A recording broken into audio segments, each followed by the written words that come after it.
Database restoration is a simple process of taking a backup zip file and restoring it to a fully functional ACT database. If your database has become corrupt and irreparable, or if someone made a massive mistake when editing lots of data, you may just want to restore a previous version of your database.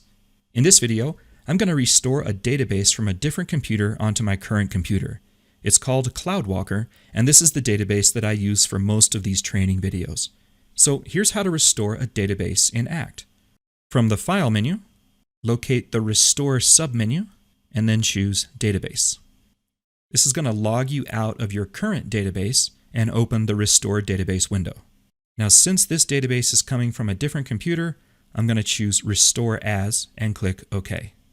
Now I need to locate the zip file for my database.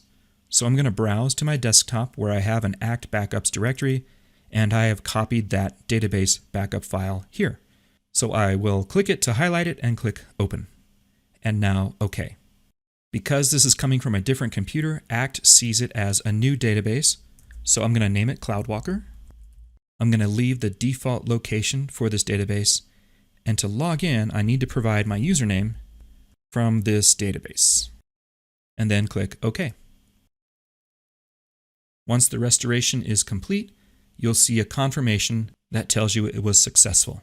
So let's click OK to finish, and now I can log in to this database. There we go, success! That's how easy it is to restore a database in ACT.